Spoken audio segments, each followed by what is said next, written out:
Sveiciens visiem podkāstu klausītājiem. Šīs ir operetes sarunas, un šī jau mums ir otrā epizode podkāstam.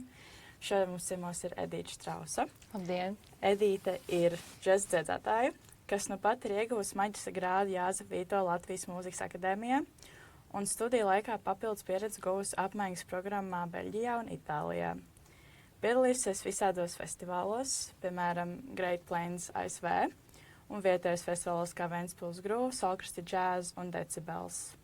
Uzstājusies kopā ar Nebraskas Universitātes UNO Big Band, Ventspils Big Band, Jāzepa Vītola Latvijas Mūzikas akadēmijas un Rīgas domas skolas apvienoto Big Bandu un Nacionālo bruņoto spēku Big Bandu. Un ar Edīti mēs esam satikušies sakarā ar koncertu, kā gaismas stars. Tieši tā. Tātad pastāsti, kā tu nonāci pie izvēles būt mūziķe un vispārīgi džeza dziedātāju? Jā, vispār tas sākās jau agrā bērnībā. Man vienkārši ļoti patika dziedāt, un mamma mani aizveda mācīties dziedāšanu popgrupas studijā pie Anitas Gaidānas, kas bija Tukumā, jo tur es uzaugu. Un tā tas kaut kā pamazām turpinājās. Es sāku mācīties arī klavieres bērnu mūzikas skolā. Un tad es satiku skolotāju Ināru Vičmani, kas mani turpināja virzīt pa mūziku un tā teikt aizveda līdz mūzikas vidusskolai, jo pašai, protams, bija tās bailes, vai tiešām es to vēlos un vai tas nebūs par grūtu un kaut kā tā. Un tad es nonācu Ventspils mūzikas vidusskolā. Un tur es mācījos vairāk populāro mūziku un nedaudz pieskāros džezam. Bet tajā laika posmā man īsti neuzrunāja džess. Man likās, ka es mācīšos populāro mūziku. Jā. Bet pēdējā kursā, 4. man notika kaut kāds mistisks klikšķis, un es sapratu, ka populārā mūzika man vairs nešķiet tik interesanta, ka džezā es vairāk sajūtu sevi, varbūt arī tajā tekstā, jo likās, ka visi džeza standarti ir tādi ar kaut kādu dziļāku domu, sajūtu. Un tā es izdomāju, ka es turpināšu studēt, bet jau džeza mūziku. Un tad, protams, mūzikas akadēmijā tas jau bija tādā nopietnā līmenī, ka es tiešām iepazinu to mūziku un sapratu, kas tas vispār ir, jo pirms vidusskolas man šis žanrs bija pilnīgi svešs un es nezināju nevienu džeza standartu. Es vispār nezināju, kas ir džess. Tā kā tā. Un vēl ar tiem pieminēto tekstu atšķirību, kas vēl ir tāds, kas džeza žanrā ir tāds atšķirīgākais no citiem? Jā, man ir neliela aizdoma, ka tu gaidi vārdu improvizācija. Varbūt ne. Bet, improvizācija noteikti būtu tā pamatlieta, kas visiem asociējas ar džezu. Un, protams, tā burvība, ka tu vari improvizēt uz vietas, iedvesmoties no sajūtām, emocijām, kas tev rodas vienkārši mūzikas radīšanas laikā. Kaut kā tā. Improvizācija tas nozīmē vienkārši to dziedāšanas veidu, jūs improvizējat vai arī tos pašus vārdus vai kā to visu? Jā, protams, tu vari improvizēt dažādi, bet, vokālists parasti džezā nodzieda tēmu, kas ir melodija dziesmas, un tad var improvizēt ar vārdiem. Un, beigās, protams, var arī sākumā kaut ko mainīt un variēt, bet ir pieņemts, ka beigās tu to melodiju sāc variēt un ka viņi atšķirās. Tā kā jā, bet ir vokālisti, kas improvizē ar skatu, kas ir vienkārši ar balsi, bez vārdiem. Un otrs veids ir, ka tu vienkārši improvizē, bet ar vārdiem melodiju. Arī skolai mācās džezu, jums ir tādas kaut kādas stundas, piemēram, improvizācija, vai to nemāca īsti? Jā, nu, mums ir gan atsevišķi, mums bija jāmācās improvizācija, gan arī dziedāšanas stundās mums ir, nu, tas nav tā, ka tiek nodalīts, bet, protams, mēs darām visu, ir dziedāšanas vingrinājumi, ir tehnika un arī improvizācija. Tas viss vienkārši vienā tādā lielā katlā. Kā tu raksturotu džēza mūzikas nozari Latvijā? Es domāju, ka tā sāk attīstīties arvien straujāk. Cilvēki sāk vairāk interesēties, varbūt pat atzīt to mūziku, jo, nu, man liekas, ka ir tāda sabiedrības daļa, kura varbūt nav tik daudz iedziļinājusies, un viņiem ir tas priekšstats, ka nu, tas jau džess, nu, viņi jau tur vienkārši improvizē. Nu, tu atnāc un vienkārši kaut ko nospēlē, un ka tas jau ir ļoti vienkārši. Jā. Bet īstenībā tā patiesība ir daudz citādāka un ir, nu, varbūt ne visiem, bet ir jāiegulda ļoti ilgs laiks un pūliņi, lai vispār kaut kas sāktu nākt ārā. Man, piemēram, improvizācija prasīja ļoti daudz gadus, un vēl projām es domāju, ka prasīs, lai es nonāktu līdz tādam brīdim, kad man liktos, jā, es jūtos pilnīgi droša un varu nodziedāt improvizāciju jebkurā brīdī un nesatraukties. Bet, piemēram, nu, es iepriekš pieminēju, ka tu esi citās valstīs arī mācījusies. Kā tu salīdzinātu tad Latviju, piemēram, ar tām apmaiņas programmas valstīm un to džēzu?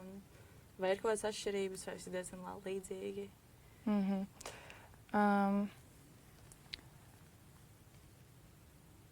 Nu, Beļģija man likās vienkārši tuvāka Latvijai.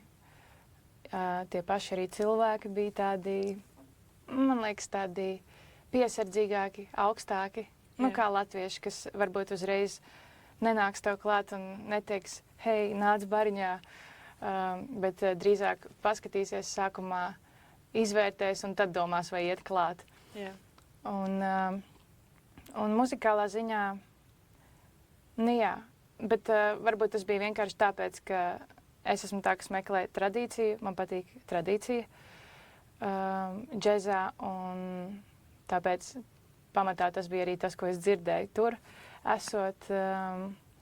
Bet jā, to pašu es arī varu teikt par Itāliju, bet es vienkārši vairāk sajūtu to atšķirību cilvēkos, protams, jo Itālijā tiešām tas kārstasinīgums, tas siltums, kad tu vienkārši tur esi un tev visi līp klāt un gribi samīļot, sasveicināties, sabučot. Labi, tas pats arī bija Beļģijā, kad es tiešām nedaudz šokējos sākumā, jo, nu, Latvijā nav pierasts, ka tev kāds nāk klāt un dod buču zvaigi sasveicinoties. Tas nekas, ka tas ir svešinieks, un tas bija tāds kultūras šoks.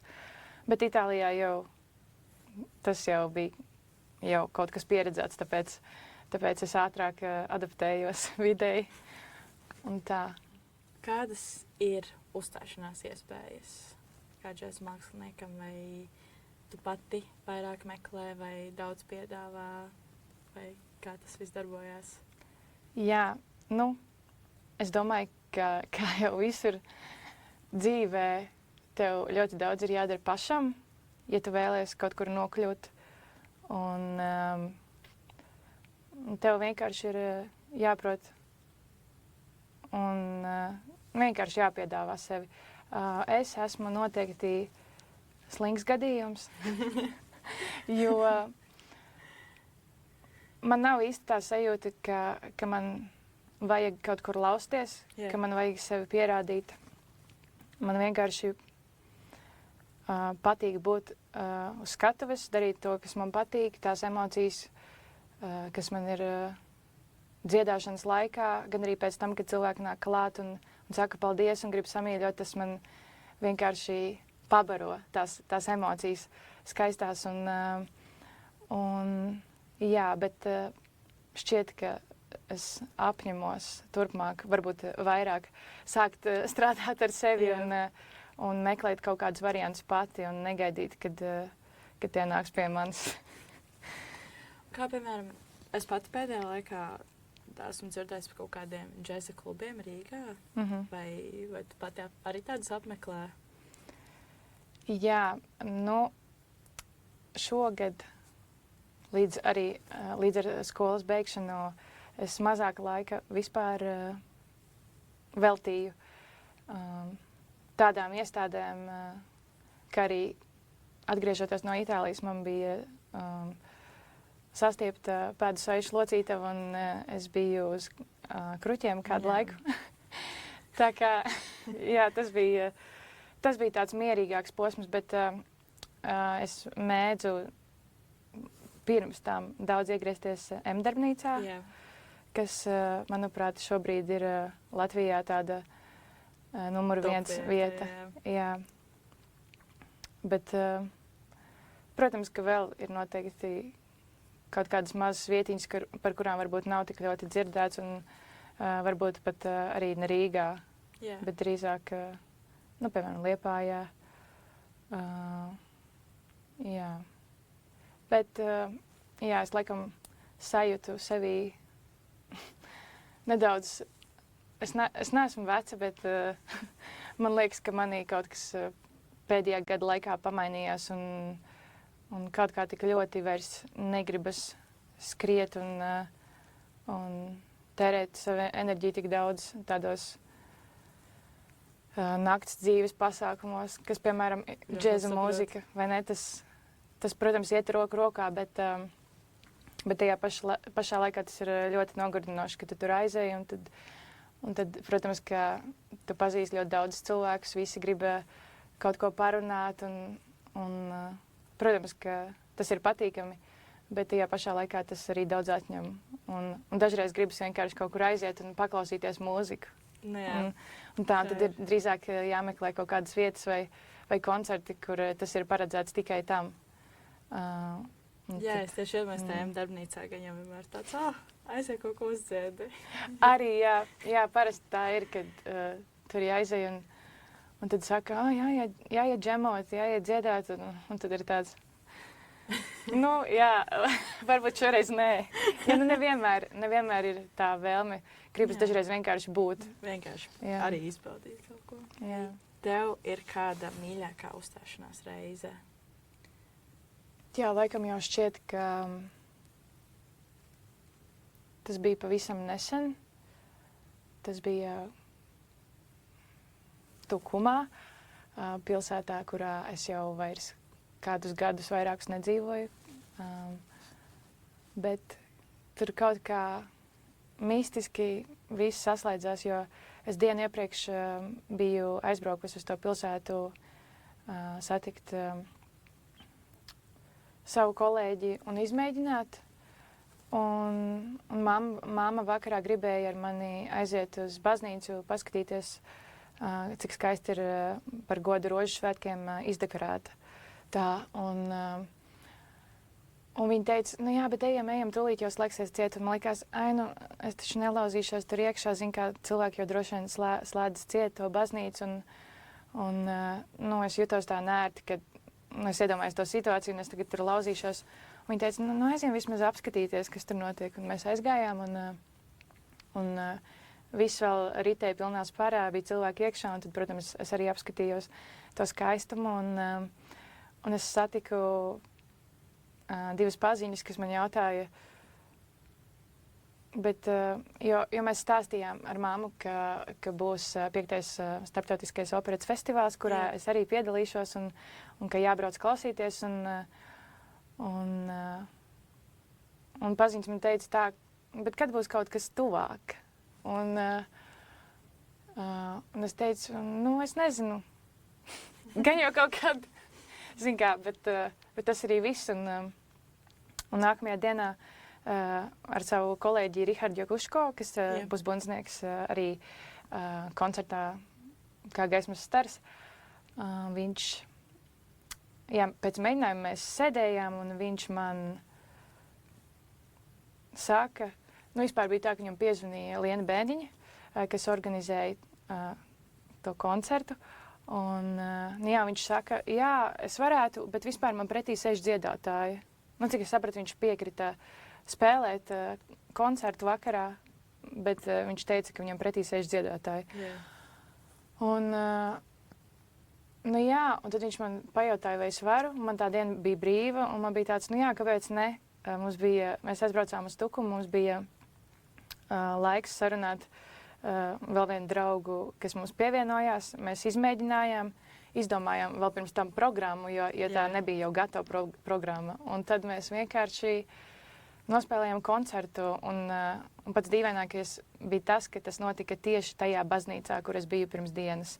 Un es tur, kopš es nedzīvoju Tukumā, man liekas, nebiju bijusi tiešām gadus iekšā. Un jā, tās emocijas dziedāt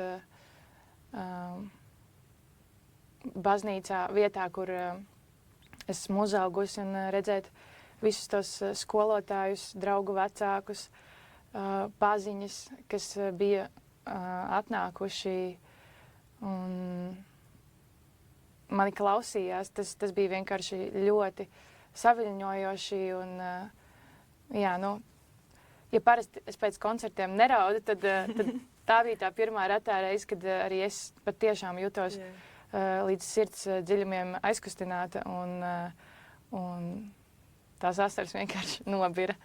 Tā kā jā, tā bija tāda tiešām skaistākā pieredze līdz šim. Arī tas, ka tik spontāni. Jā, es īstenībā ļoti sapratu to, ka man dzīvē tiešām labāk patīk tie spontānie brīži, kad pēkšņi kāds cilvēks uzrodas, viņš kaut ko pajautā, un tu vienkārši plūsti par to straumi un ļaujies, un tas atnes tik pozitīvas emocijas, tādu vieglumu. Tas tomēr nav tik vienkārši nokārtot to, ka tas ir jau kaut kad akmenī iekalts datums, un ka tu zini, jā, es tagad gatavojos tam. Un tā, protams, tas arī ir vajadzīgs, un tas arī ir labi, bet es priekšroku laikam tiešām dodu tādām spontānām situācijām un piedzīvojumiem. Šis tās ļoti labi sasaucās man nākamo jautājumu. Es gribēju jautāt, vai tev ir bijis tāds moments, ka tev tāds, jā, I made it. Vai ir vēl kāds tāds moments? Jā, par to, vai jā, I made it. Nu, tā ir tāda atsevišķa lieta. Godīgi sakot, tas ir ļoti grūti, jo es esmu ļoti paškritiska, un reizēm arī uztraukums ir tas, kas man kaut kādā mērā atņem. Un es zinu, ka reizēm es varētu izdarīt vairāk vai labāk, vai vienkārši būt brīvāka, bet tas kaut kā man nedaudz traucē. Un, protams, man tas mērķis ir izpildīts, ja pēc koncerta man pienāk klāt kaut vai kāds, vislabāk, ja tas ir svešs cilvēks, jo ja tu zini, ka tas tiešām ir no sirds, jo varbūt reizēm mamma vai draugi, viņi vienkārši negrib izteikties slikti vai kritizēt. Tad nevar arī izvērtēt objektīvi. Jā, tieši tā, jo viņiem patiks viss, ko tu darīsi. Bet ja pienāk kāds svešinieks un pasaka paldies, bija tiešām skaisti un ļoti jauki, un ka tu sajūti, ka viņiem kaut kas ir aizķēries no tā visa koncerta, tad tas ir pats galvenais. Bet tādas sajūtas, ka es tiešām izdarīju visu, ko es varēju, es nevarētu teikt, ka man vispār tā ir kādreiz bijis. Nu tad varbūt tas labi, ka būs tad drīz tas moments. Varbūt trešdien koncertā. Jā, es tieši domāju, nevaru zināt, varbūt trešdien būs beidzot pirmo reizi mūžā tā sajūta, jā. Vai tev ir, piemēram, kaut kādi karjeras sapņi? Piemēram,